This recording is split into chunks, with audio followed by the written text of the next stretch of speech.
Hello everyone, आप सब कैसे हो।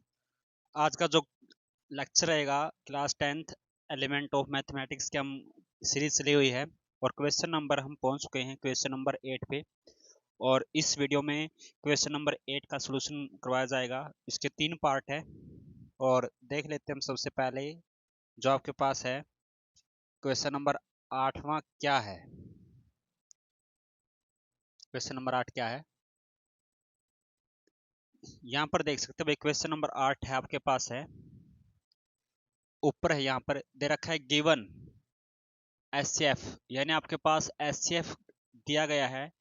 जैसे इसके अंदर 4 दे रखा है 2 नंबर का और एलसीएम फाइंड करना है, ठीक है। और सेकंड पार्ट के अंदर भी एचसीएफ दे रखा है, एलसीएम फाइंड करना है। थर्ड पार्ट में भी एचसीएफ दे रखा है, आपने एक्स का मान निकालना है, ठीक है। ये आपके पास सीबीएसई सैंपल पेपर 2024 के अंदर आया था, ठीक है, बेसिक के अंदर। तो भाई कैसे निकालना है,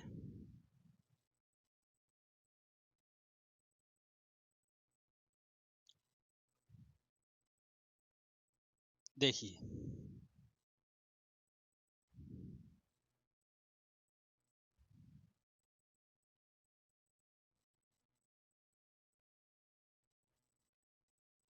क्वेश्चन नंबर आपका है 8वां क्वेश्चन।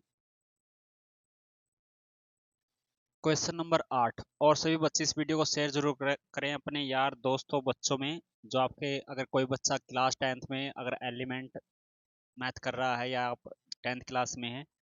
और क्वेश्चन नंबर 8 है एचसीएफ ऑफ।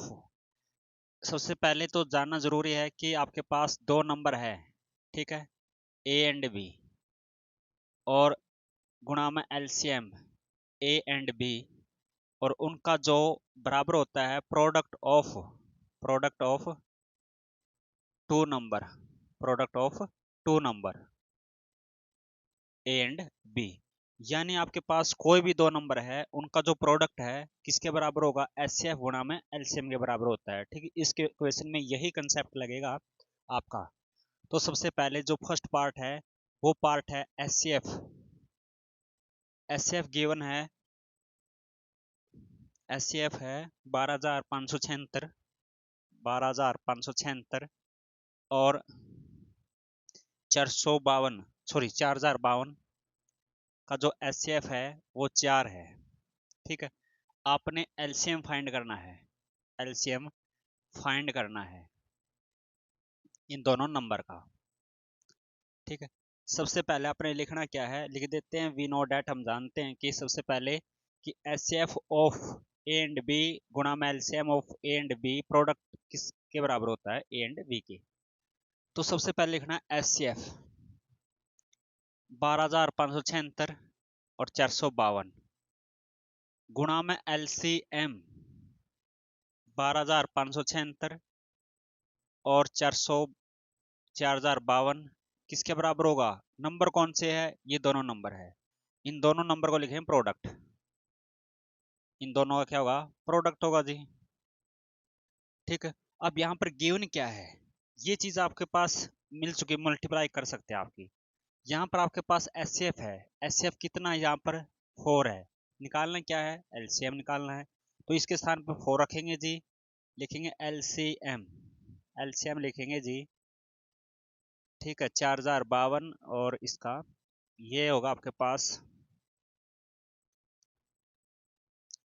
ठीक है।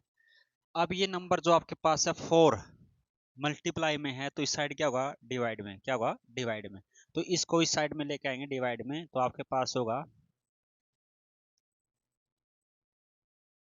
किससे डिवाइड होगा जी, 4 से डिवाइड होगा, किससे डिवाइड होगा, 4 से।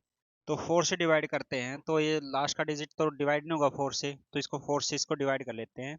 तो आपके पास 3 होगा जी, 1 होगा, फिर इसके बाद 4 चलेगा जी, 4।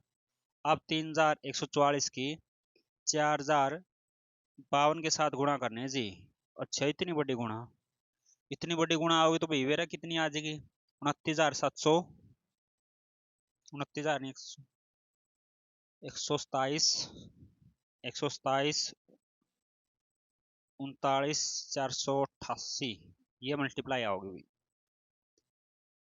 127, 39, 488 इतने हो जाएगा भाई इसकी एलसीएम। इसका इस नंबर का एलसीएम ही होगा। क्या किया आपने, एचसीएफ गुणा में एलसीएम बराबर है, दो नंबर दे रखे थे, यहाँ पर एचसीएफ लिखेंगे गुणा में एलसीएम बराबर इसके मल्टीप्लाई में था, उस साइड क्या होगा डिवाइड में होगा, ये आपके पास ये नंबर मिलेगा। बस सिंपल सा था। तो इसका पार्ट नंबर सेकंड है कि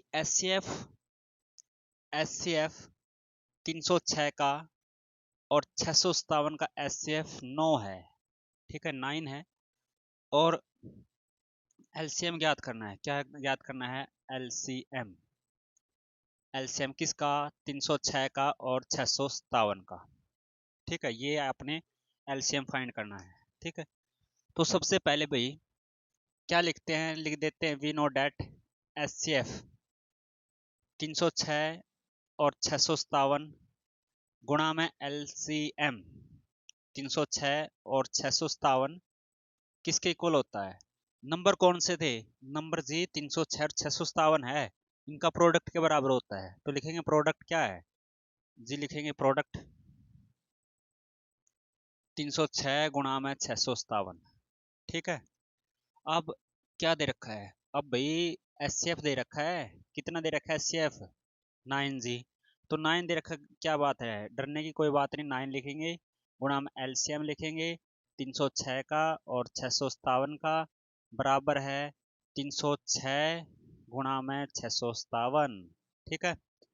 और अब आपके पास क्या ये मल्टीप्लाई में है, तो उस साइड क्या होगा डिवाइड में होगा, तो लिखेंगे एलसीएम 306 का और 657 का जो एलसीएम होगा वो होगा जी 306 गुणा में 657 और इसके बटे कितना जी 4, कितना होगा 4। अब 4 से इसको काट सकते हैं हम, 4 से काटेंगे जी,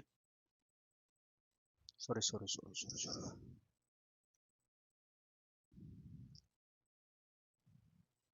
ठीक है, 4 7 28 बच गए 2,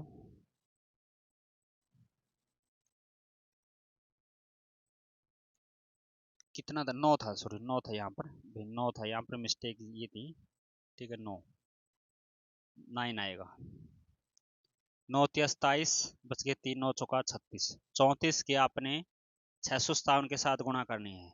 ये आपके पास जो गुणा होगी 22,338 इसकी मल्टीप्लाई होगी, 22,338 इसकी क्या होगा, इसका एलसीएम होगा, क्या होगा इसका एलसीएम होगा 22,338, ठीक है। बहुत ही अच्छा क्वेश्चन था ये आपका, ठीक है।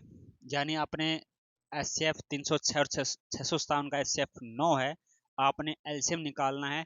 एलसीएम कैसे निकालते हैं, एचसीएफ गुणा में एलसीएम बराबर होगा दोनों संख्याओं का प्रोडक्ट 306 गुणा में 657, एचसीएफ आपके पास 9 है और एलसीएम निकालना है, एलसीएम सेम रखेंगे जी, और प्रोडक्ट इन दोनों का प्रोडक्ट करना है। ये आपके पास मल्टीप्लाई में है तो इस साइड क्या होगा डिवाइड में होगा, 306 को आपने 9 से डिवाइड करना है जी 34 होगा, 34 की आपने 34 की 657 के साथ मल्टीप्लाई करनी है, तो आपके पास कितना होगा जी 22,338 होगा, 22,338 क्या होगा इसका एलसीएम होगा, बताओ, ठीक है। चलते हैं नेक्स्ट पार्ट पे, पार्ट नंबर 3 क्वेश्चन का।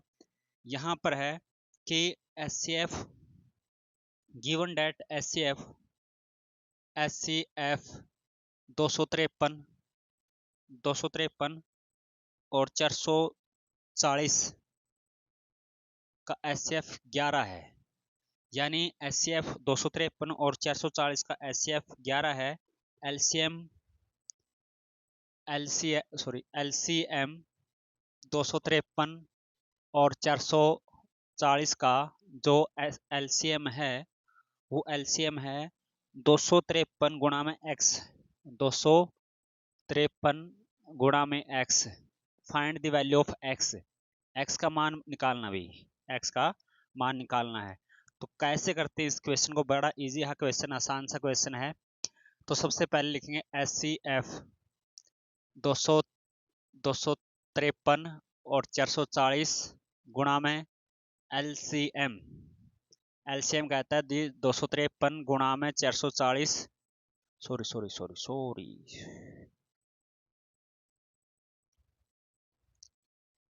253 और 440 बराबर होगा प्रोडक्ट। प्रोडक्ट किस किस का जी? प्रोडक्ट इन दोनों संख्या का संख्या कौन सी थी? 253 जी, और दूसरी कौन सी जी? 440 है। ठीक है, इस क्वेश्चन के अंदर एचसीएफ आपके पास गिवन है। एचसीएफ कितना है? 11। तो इसके स्थान पे हम कितना रखेंगे? 11 रखेंगे। ठीक है, अब एलसीएम 253 का और 440 का जो एलसीएम है वो आपके पास दे रखा है 253 गुणा में एक्स। 253 गुणा में एक्स, तो आपने लिखना है कि 253 गुणा में एक्स जी बराबर किसके है जी? बराबर है 253 गुणा में 440। ठीक है, अब काट कैसे सकते हैं? दोनों साइड अगर सेम है, बीच में इक्वल का निशान है, तो हम इस तरीके से काट सकते हैं, जैसे 253 से 253 को हम काट सकते हैं भाई। ठीक है, तो अब यहाँ पर कितना बचा जी? 11। यहाँ पर क्या है? x। 11 x इक्वल है 440। ठीक है, तो x इक्वल है 440 बाई 11। 11 से डिवाइड करना है तो आपके पास कितना होगा जी? 40। यानी जो x का मान होगा वो x का मान कितना होगा? 40 होगा भाई। कितना होगा? 40 होगा। ठीक है, ये क्वेश्चन था आपका क्वेश्चन नंबर 8, और इसका थर्ड पार्ट था, तीसरा पार्ट था, और x का मान फाइंड करना था। x का मान कितना होगा जी? 40 होगा। ठीक है, तो अगर आपको वीडियो अच्छी लगे तो वीडियो को शेयर जरूर करें, अपने दोस्तों में शेयर करें, अगर और चैनल को सब्सक्राइब जरूर करें। ठीक है, और अपने दोस्तों में शेयर जरूर करें चैनल को, और सब्सक्राइब जरूर करते रहें। तो मिलते हैं क्वेश्चन नंबर नेक्स्ट के साथ, तब तक हमारे साथ पिछली वीडियो को देखते रहें और तैयारी करते रहें।